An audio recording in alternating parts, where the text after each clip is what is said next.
Cambridge, many people, like myself, have chosen to live life afloat. With increasing house prices and household expenditure, boat life can seem like a very affordable option. But this is a community in the firing line.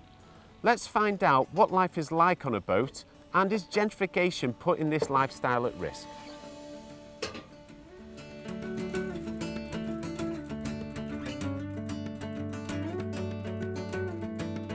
It's a very peaceful, very slow, quiet pace of life. You can moor where you want. It can either be in the middle of a city and do a lot of sightseeing in the cities, or you could be in the country. You can just choose where you want to go, when you want to go. It's lovely.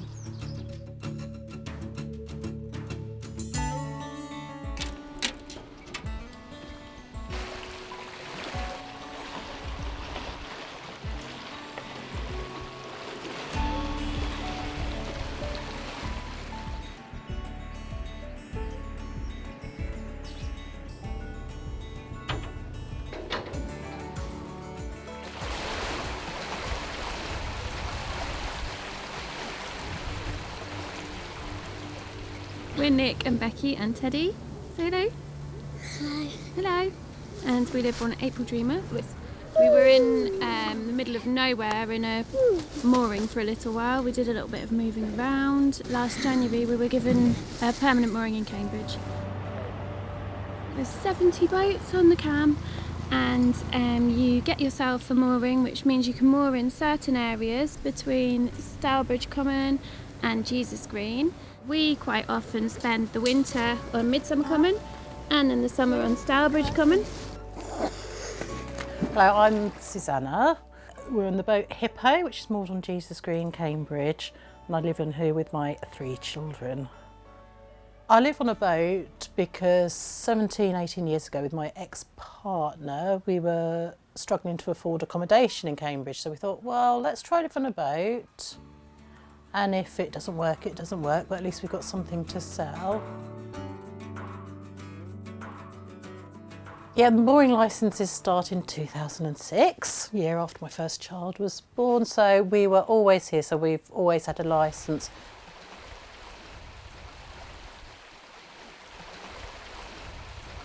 There's mutual support in a community. You very seldom find one boater going past another who is in trouble or stuck without stopping and just saying, anything I can do you need anything? And it's that attitude in the community that we found extremely attractive. So is boat life accessible to everyone? And what are the limitations of getting a boat on the river? We spoke to the council to find out the reasoning behind their recent consultation, and also to find out if everyone is in support of their conclusions.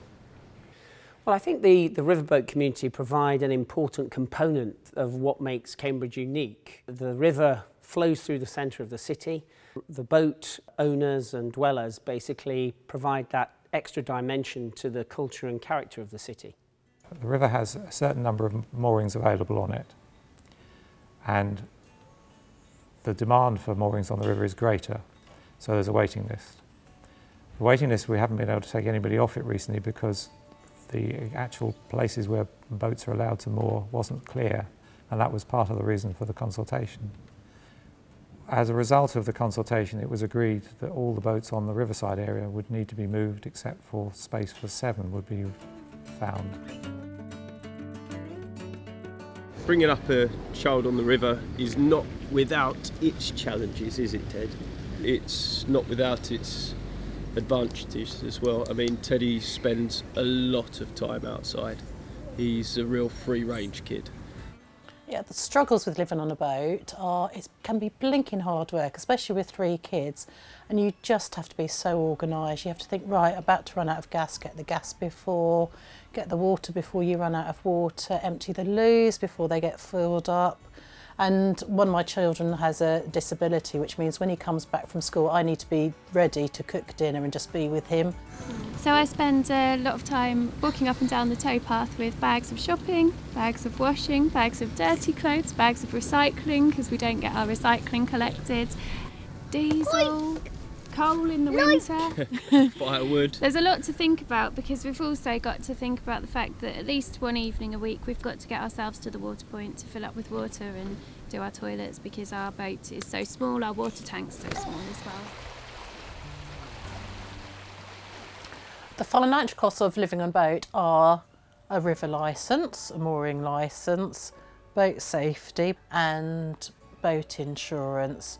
We've got our mortgage, so that's our monthly repayment of our boat. You've got to consider your batteries, you've also got to consider your coal in the winter, Diesel. your wood, your diesel. So there's a lot of things to actually take into account with living on the river. More affordable than living in a house, but when you take it down to the scale of the size that you're living in, it doesn't compare at all.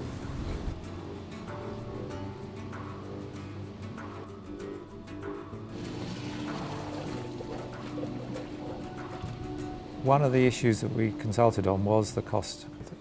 They were fairly vociferous that they wanted to be able to stay on the river and pay very little, effectively, than they had been, well, as they have been paying for some time.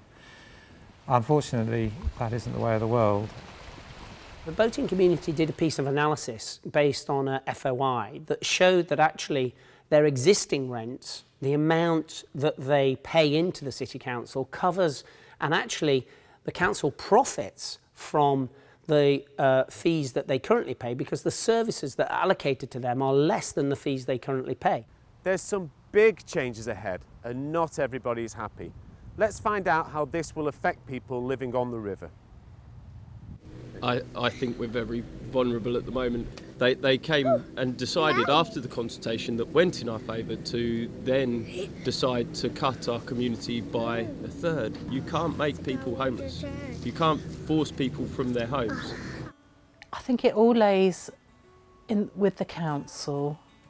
I think the community is at risk. I think if the council insists on raising fees as much as it seems to be thinking of doing, I think it's going to cause real issues. I think the council are currently viewing us as a money-making machine. I do think they're trying to gentrify us. Gentrify? Well, what does that mean? It means cleansing of social outcasts or something like that, perhaps, which is really a ridiculous expression. At a superficial level, if you look at the decisions that have been taken, that is precisely what the council are doing. They're gentrifying the river because they've increased rents on some boats by 50%. There's more to it. They just don't fit in with the beautiful view of the river now. They're building on all of this space, and where is the affordable housing? No. And who wants to live in a house?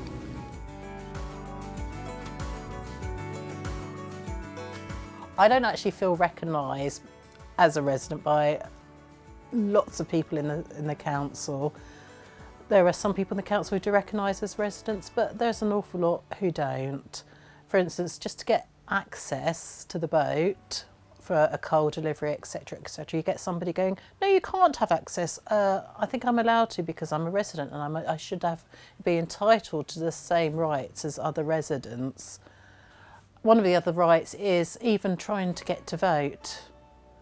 A number of times I filled out the electoral form and you go and they say, oh no, you're not registered. Oh, I know I'm registered. Well, what's your address? You say yes. So there's a real issue surrounding it all about the effort. If we want to go and vote, you have to make such an effort to make sure that you have got your polling card, because sometimes they get delivered and sometimes they don't.